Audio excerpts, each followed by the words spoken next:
Hello and welcome to the CRM Zen show, where we talk about all things Zoho. This is episode 170, Uh-Oh-Auth, recorded on Friday, October 29th, 2021 from Zenatta Consulting. I'm Brett Martin. I'm Tyler Colt, and let's get right on into the show.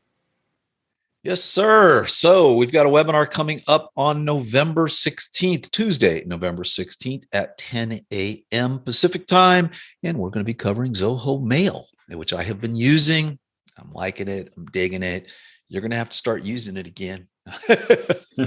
We won't have any trouble. We set it up for so many people, but it's going to be an interesting, good webinar. I'm looking forward to it. And as always, if you want to know about any of our other events or any events put on by Zoho or any other partner or just anything having to do with Zoho, head over to zenatta.com/events.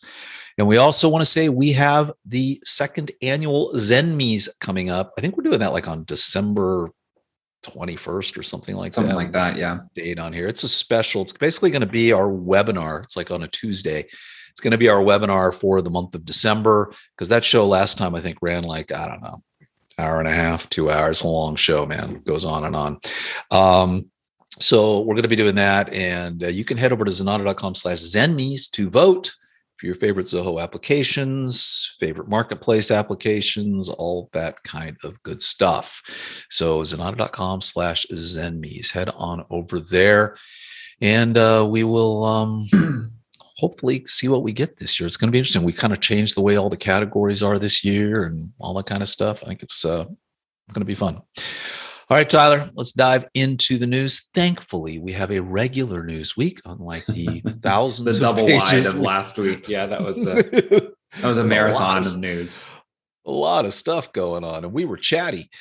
All right, so starting off, Zoho is starting up an R&D company. Thought this was kind of interesting. Basically, we did the conversion here. They're going to do 50 to 100 crore, which we said is what? How many is that?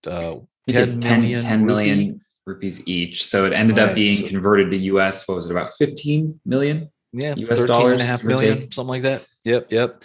So basically, they're saying that manufacturing in India can use some help, and they basically want to do R&D to help the manufacturing sector in India. So Zoho is going to form a separate company that will invest in manufacturing and helping companies get up to speed with manufacturing. Very cool. I know that a lot of the innovation that I guess over the past little while has come from India has been mostly software related. So it's kind of cool to see Zoho pivot and try to do something a little bit more hands-on, I guess, when it comes to manufacturing. Be a cool one to track as they roll that out. Yes, it will. And then if you look at our article, they got the picture of the big Zoho. They call it the bucket, their office suite there in Chennai. I was supposed to go there, but COVID. So hopefully we'll get out there maybe in 2022. And then this is not new, but now again, it's one of these another official rollout. So Zoho has completely revamped their task management, and they've had this. They're saying it's the all new tasks by Zoho Mail. You can get to it from Mail, or you can just go to tasks.zoho.com, and it's just a very nice tasking engine. It gives you those integrated tasking. I kind of went back and forth. I was looking at it the other day, compared with the integrating tasking that they have in Connect, which is Zoho's intranet product. I like this better. It's kind of nice. So you can bring in all your tasks across all your applications. If you're working in just their dedicated task mode, like the native task mode that's part of tasks, you can have a nice Kanban view, and you can have separate boards, and you can do all that kind of stuff. So very, very cool. I was thinking it might be interesting to write some code, Tyler, that if you wanted to have a truly integrated Kanban board of all your tasks, anytime you create a task in CRM, it takes it and it creates that task in the tasks, right? And, maybe remove and basically, and then if you complete that task and it was one from there, you could delete it. Then you could actually have an integrated thing. You'd probably end up doing something like that over in Creator. Yeah, that would be my first instinct there, is what types of APIs do we have for this task engine? You could do something like that in Creator, kind of pushing and pulling tasks from all the various different tools.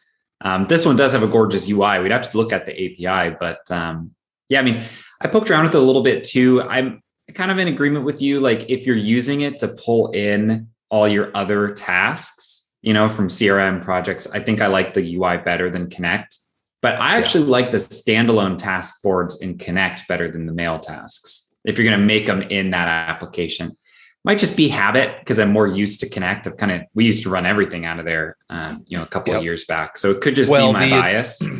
Well, the advantage that Connect has that I'm really surprised this doesn't have is that you have actions that you can associate with each column of a Kanban board. Mm-hmm. So if you move something to a Kanban board and maybe you've got, today, on deck next week. So if you move something to the next week Kanban board, it'll add 7 days to the due date. Yep. Right. And if you move something to the closed, it'll archive it and you won't even see it. Right. Once it's closed. Yep. So if you move something to that close, it goes away. So there were a lot of actions in there that are pretty good. I think from a unified basis, though, I think it's a nicer unified view. Yeah. It's a non-Kanban board. So it basically just lists all of the column, tasks. Column for each application, right? Which is that's like your nails on chalkboard is when the Kanban for tasks isn't based on status. I know that one kind of drives you up a wall. Yeah. So it's giving you columns, but it's nice. It's nice. So anyway, this is the official announcement. Maybe it's one of these things, oftentimes we get things so early because we're on the constant beta program. Maybe no one else has seen this, but I thought we covered this as an announcement and other people had seen it. But if you haven't checked it out, you can go to task.zoho.com or just go into Zoho Mail if you're using Zoho Mail. And if you click on task, you should see the whole new task interface. All right, moving right along. This is a nice one, Tyler. Talk to us about this. This is CRM data solution. So it's basically DataPrep, which we've talked about before, now has an integration with CRM. Yeah, and they kind of outline a couple different use cases where you might find yourself using this tool. So of course, like one of the ones that might be the most apparent is that, DataPrep has a variety of different ways to get external data in, right? Whether it's an existing data source that just has a pre-baked connection, or if you want to do some type of ETL process or, install a plugin on a local server. DataPrep, similar to analytics, is pretty good at getting data out of other systems. Of course, within DataPrep, you can do all of your normal transformations, proper casing things, normalizing phone number format, checking for valid emails or duplicate records, right? And so you could take some of those third-party systems rather than building a custom integration to get them to CRM. Maybe you bring them into DataPrep and then sync it to CRM from there. One use case that they highlighted here that I think is really interesting is data cleanup for Zoho CRM. So kind of rather than creating a process where you're pulling from external, cleaning it and bringing it to the CRM, you're basically starting and finishing in the CRM and just going through a little loop. We're talking about it a little bit before the show, but there's a huge use case for that. We find ourselves writing a lot of script just to normalize data. Right? We'll have a client that says, hey, sometimes my users put in names in all caps, or they don't capitalize anything, or, these different people put in phone numbers differently. And all of that stuff is doable via deluge code. But oftentimes where you start to run into issues is if you've got hundreds of thousands of records in your CRM and you need all of them cleaned up. It's like, sure, we can put that deluge code on a schedule and run it on a couple thousand records and, go. But now you're using your credits and, you're kind of creating more server load on your CRM instance by just triggering all these functions. So it's kind of an interesting use case. If you route the CRM and DataPrep, proper case things, assign your phone number formats, all those types of common cleanups, and then point it right back to the CRM. Right, just to instantly clean up all that data. I will say there's one little phrase in this integration that gives me pause. It's that third bullet, and it's export prepared data as files and manually import them into your Zoho CRM account. I'll need to test it out a little bit. This would be much better if you did not have to do that manually. If you're working with a lot of data, you're going to be capped at that 30,000 records per import if you're doing any updates to existing records. So I'm hoping that that's just kind of misleading language. This did just come out. I haven't had a chance to play with it. I really do hope that's automated, that it just pushes itself back over to the CRM. But that's kind of the one little thing I'm waiting on to take a look at with this integration. Yeah. It'd be nice to, if it is automated, just to run this, hey, run it every night at midnight, go through, clean all the data from the previous day. Yep. That'd be a nice thing. Another one here, data migration, right? So if you're taking data out of a different CRM and bringing it over to Zoho, and then backup and replication as well. If you want to say, hey, every day, just pull everything out of CRM and go park it in this, AWS server that I just am going to stand up to get my backups. So a lot of tools here. It's still a newer application. We haven't played with it too much, but honestly, any of these things you can do if it kind of reduces the need for writing code that's hitting an API or running those updates for each individual record. There are definitely some benefits. Yeah, for sure. All righty. And then moving on, Zoho CRM has added a new status filter, a service status filter. So what they're talking about here is, I guess before, if you were dealing with campaigns, you basically just had the member status field where you had bounced, invited, opened, opt out. And now they're adding this service status field, which gives you just a few extra options here, I guess, across the board, right? Whether or not. Yeah, and I will say the one little thing that's odd with this is looking at it for campaigns, they look like mostly the same options that you had just with the member status, because each individual email that gets sent from campaigns is treated as its own campaign inside of the CRM. They have added a couple additional options here that weren't previously there, like they've registered for something, they marked it as spam. I don't think that one came through before on the member status.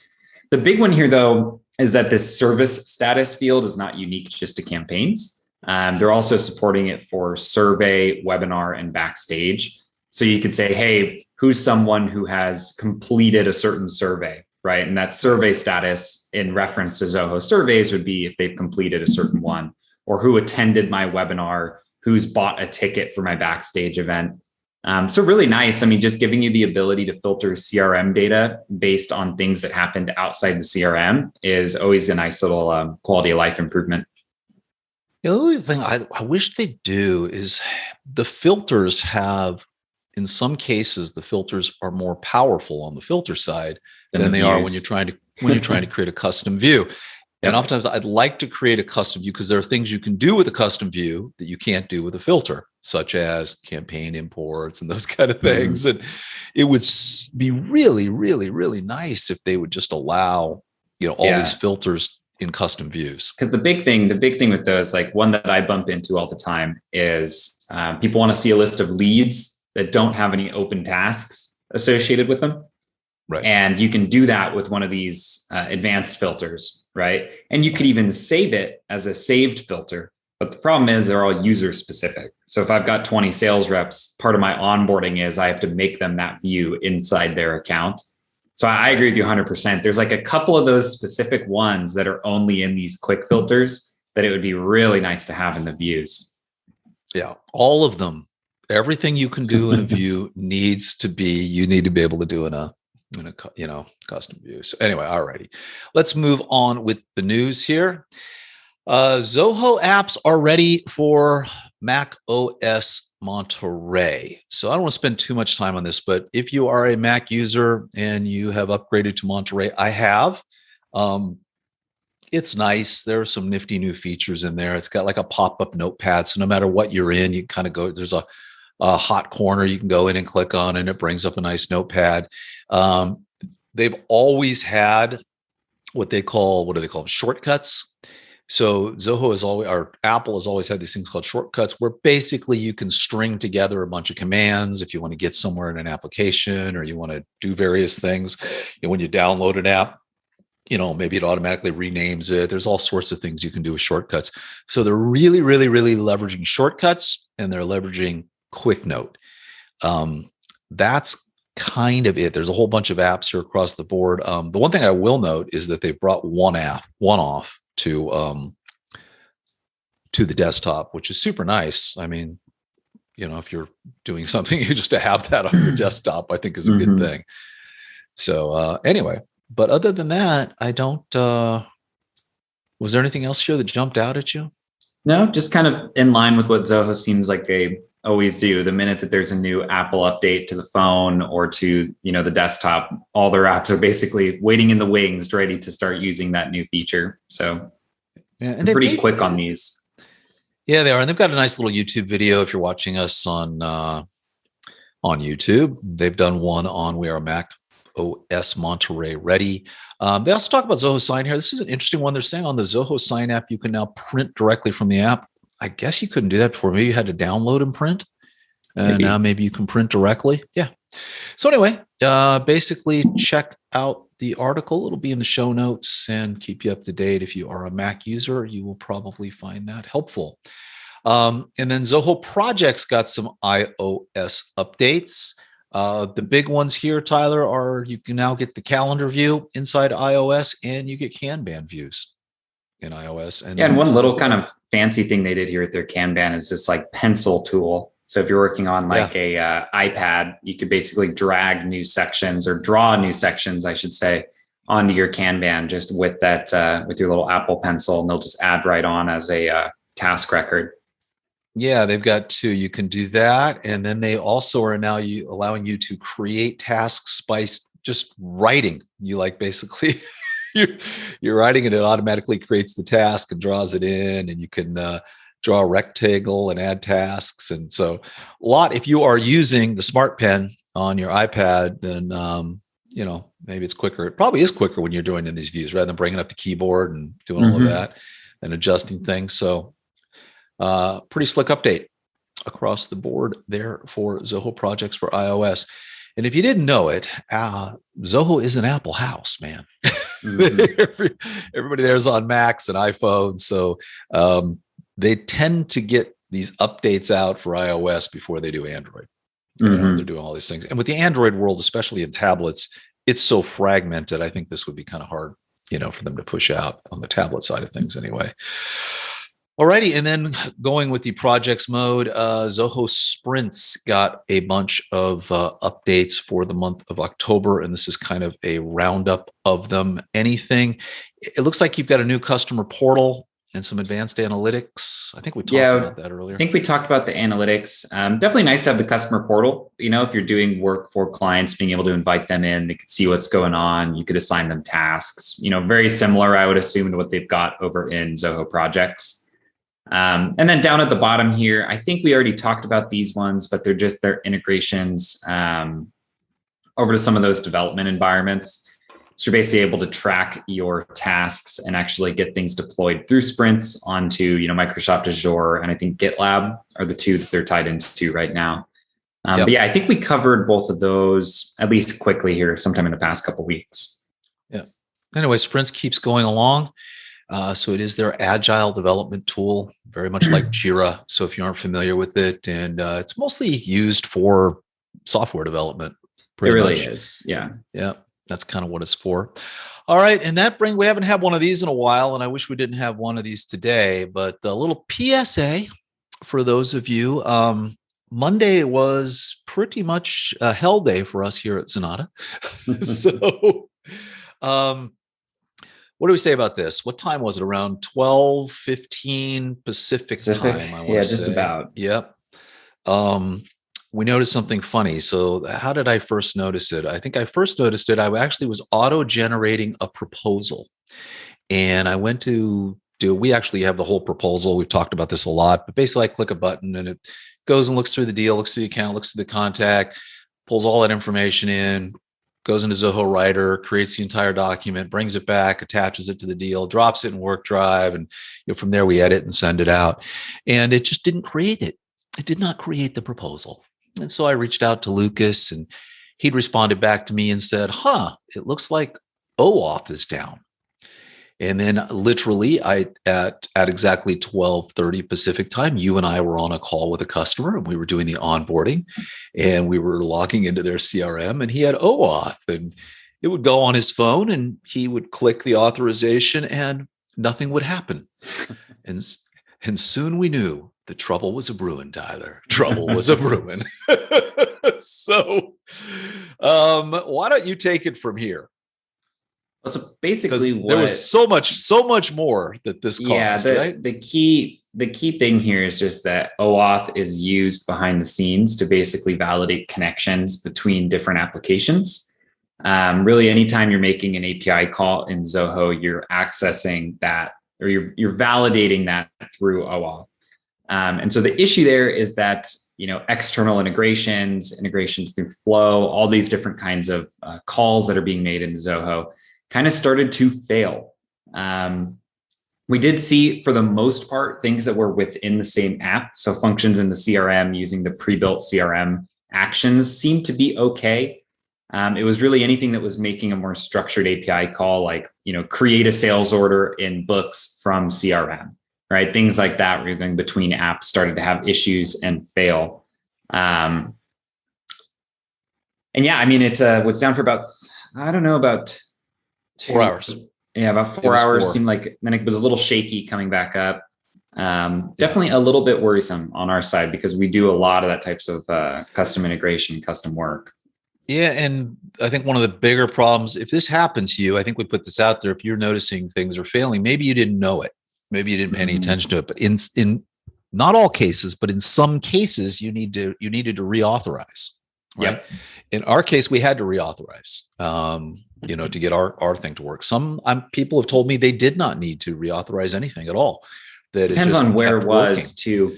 So in the CRM, when you make an API call from the CRM, you create a connection with a name and you call that. Those luckily did not have to be reauthorized. I didn't see any cases where they did. A lot of flows had to be reauthorized, especially if it was interacting with inventory. It seemed like inventory had it a little worse than any of the other applications did.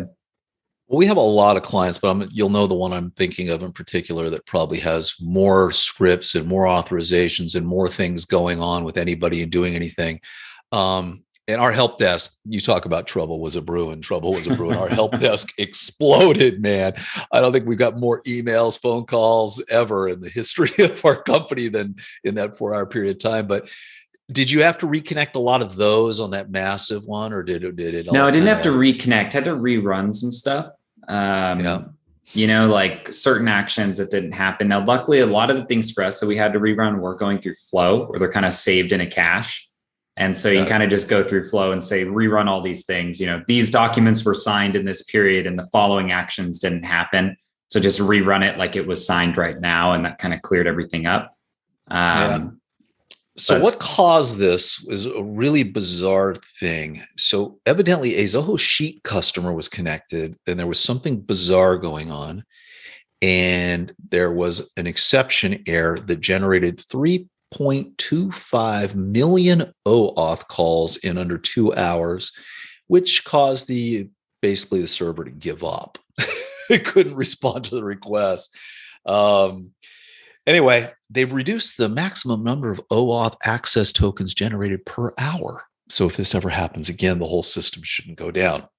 It'll just be slow, I guess. I guess it's the number that one app can call in an hour, right? Mm-hmm. So It seems to make sense. I don't think you should allow one application to make 3.25 million OAuth calls. Normally what will happen too is that, like, if I'm going to run an update in a piece of code that updates 1,000 records, if I'm doing those all in one function call, I just need to do one OAuth connection, right? And I get a temporary access token that's going to stay live long enough for my function to run. Then next time I run it, I get one new token. So generally speaking, slowing down the number of tokens per hour shouldn't be a big deal. And from what I read too, it seems like that's mostly internal, where it's not really even going to affect most functions written on the client side. Yeah. And basically, this was a self-inflicted denial of service attack. In essence, is what this ended up being. And for those who want to know, if you're listening to the shows, Sales IQ, Drive, Sign, Mail, People, Assist, Creator, Recruit, CRM, CRM Plus, Writer, Cliq, WorkDrive, Vault, Docs, CRM, Sheet, and Zoho One were all affected. That's pretty much Zoho right there. But anyway, we are happy that ended. It was a very long 4 hours. So if you are having those problems, maybe just check some things. You just may need to reauthorize. And with that, Tyler, it brings us to our implementation of the week. Yes, this is kind of a fun one here. We built this on top of one that we had kind of demoed in the past as an implementation of the week. So a little while back, we talked about that inside of Zoho Analytics, you can create query tables that will calculate your stock on hand for all of your various items. One kind of tricky thing with Zoho Analytics and Zoho Inventory is that stock on hand is not like a column in your table of items. It must be calculated based on all the various transactions that have happened and the original opening stock of an item. So it's not really stored anywhere. So you kind of have to build a query table to calculate that first, pulling from, all your different POs and invoices, and depending on how you want to do it, maybe your stock inflow and stock outflow tables, if you want to go first in, first out. And then, from there, we built that one. So nice, pretty table, all our various items and SKUs and their current stock. But the question was, okay, great. Now I know what I have now. What do I anticipate I'm going to have at the end of next month based on all of the sales and purchases that I've logged into the system? And so basically what we did is we created a query table that kind of linked to our original stock on hand table that pulled in all of the future dated sales and purchase orders and the various quantities of those items on those orders, right, based on their future order or delivery date. So, in essence, what you've got there is now like a running table that's looking at right now, this is my stock. Next month, I'm selling 50 and I'm buying 25. So right now, at the end of next month, I'm going to have 25 less than I have right now. This data can then be used to basically forecast for specific products, how much you expect to have on hand for any of those future periods. And the way that it's set up, you could look at this data based on a pivot table where you're kind of filtering on a particular date. Or, I think the main way this would probably get used is some type of chart, right? Where you're looking at the next months and your stock kind of fluctuations based on these predicted values. Now, of course, if someone goes in and sells a bunch of product, right, then those graphs are all going to get affected because all those future sales orders are going to now factor in and reduce your expected quantity on hand for those periods. So I would assume this is for this works best when you've got a relatively steady kind of sales flow, right? Yeah, definitely. Maybe like here or there. Yeah, but this is best used for like your bread and butter items. Now you could of course pull a report on some of your more fringe items if you want to see it, but if you're only selling something once every quarter, and it's kind of like just not part of your like core product set, this report will still be accurate, but it just might not be as important. But, for those core items where it does you a lot of harm to be out of stock, right? Because for some businesses that are doing a lot of volume, being out of stock on an item for 2 weeks, especially with some of the supply chain issues that are going on now where getting new product might take even longer, it can really cost you some money to be out of stock. So definitely a huge use case for those bread and butter kind of mainstay items that people are selling. Yeah. All righty. And moving on to this week's read, The Ultimate Guide to Marketing Campaigns. This was over on HubSpot. It is by Ali Decker. Ali, if you're listening, we still would love to hire you. I've talked to Ali. She's great. And she writes blogs. She's a freelance blog writer. We try to get her to write a blog once a month for us because she does super detailed research on her stuff. And this is no exception to the rule. So basically, if you are putting together a marketing campaign, this is a 19-minute read that will go through kind of everything you need to know about putting together a campaign. What type of campaign, the types of marketing campaigns, the components, how you create it, and then they end with some fantastic examples. We don't have the 20 minutes. Well, we do, but I don't think we should to kind of go through this entire thing. But I just want to focus on the key thing here. What are your goals and KPIs? What channels are you going to run your marketing campaign through? How much of a budget do you have for it? What type of content are you going to push out for the entire thing? Who's the team building it? And, lastly, the design and all of that. And then it just goes into extreme detail here. But I love these kind of blogs. To me, they're not just some frivolous thing that's thrown out there, this is real bread and butter stuff. It's like a little masterclass, if you were on, how to do a marketing campaign. For some people, you might say, well, this is, it's self-evident. But for a lot of companies out there, it's not the case. It's not the case at all. And this is a great place to start. Absolutely. Yeah. And I think a lot of these like key ones, especially even if you just kind of go through these first couple sections, like making sure that you've defined a clear goal. Is the purpose of this marketing campaign to make us money right now? Right. Or is the purpose of this just to increase awareness? Because you're going to go about things really differently, right? Based on if you want a hard conversion or just a kind of blanket awareness push out of the campaign. So even just the first kind of items here are really important to make sure that, you have that clear goal and you're going to align all the rest of your actions with that goal. Yeah. I mean, the CRM Zen show is a marketing campaign. It's ones that it's evolved over time, right? Mm-hmm. We had initial goals to it, which was pretty much increase our brand awareness. That was kind of it, right? And we went through some iterations with it, but it's kind of interesting to see how it evolves. And it's with any marketing campaign, you tweak it, you change it, you make adjustments to it. We did the first year and a half without doing any video component to it. Right. Mm-hmm. And then we kind of added that into it, and you kind of go through along, and then we adjusted our goals for it and what we wanted to do with it and the entire thing. And, our website is a marketing campaign, and you look at what you want to get out of it, and what, it's also this constantly measuring the campaign. Right. And that's mm-hmm. the number 2 in here. How do you measure it? What's going to be the success of this campaign? Right. Yeah. How do we define it? Yeah. How do you define what the success is? And again, that will change over time. Mm-hmm. Depending on what your campaign is, you might change that over time, and it will change. So anyway, super, super long read. At the very, very, very, very end of this article, they talk about some, killer campaigns that are out there from Cheerios, Apple shot on the iPhone, the Pepsi challenge, and those kind of things. Coca-Cola, share a Coke. Anyway, great article, Allie. Great job. HubSpot, as always, you produce some good content. So, and that is the read of the week. And that takes us to OnZenatta.com. Tyler, this is all you, baby.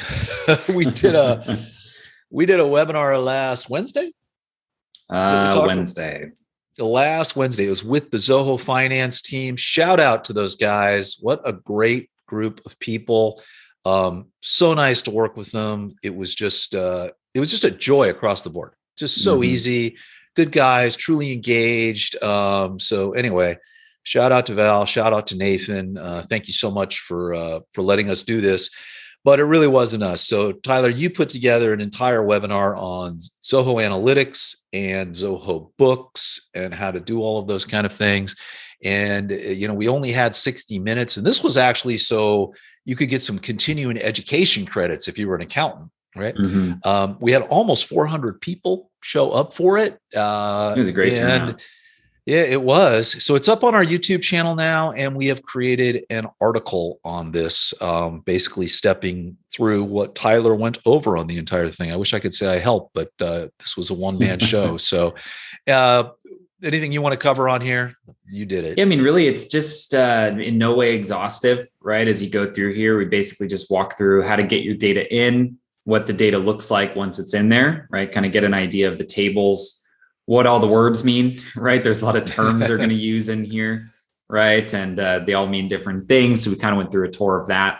Walked through creating a couple of the standard types of reports you're going to want to do, looking at charts over time, some different pivot tables with groupings. And then lastly, kind of rolling everything up onto dashboards and setting up some easy to use filters. So again, this is really just an intro. Everything we talked about in this one was based on invoices, right? To kind of keep things all within a theme. But this same type of methodology could apply for your purchases, for your expenses, right? Any of those different types of financial objects that you're tracking through books. Yeah. But if you're looking to get a start in analytics, we've done a webinar on analytics before.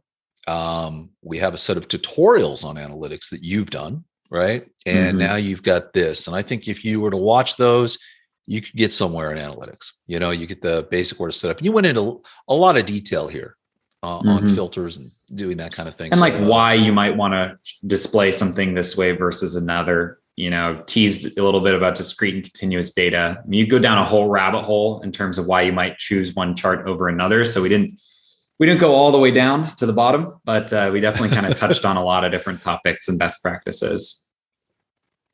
Yeah, it was very, very, very good. We've got a lot of great feedback on that from the Zoho team and from the users. And, we actually picked up a client from that.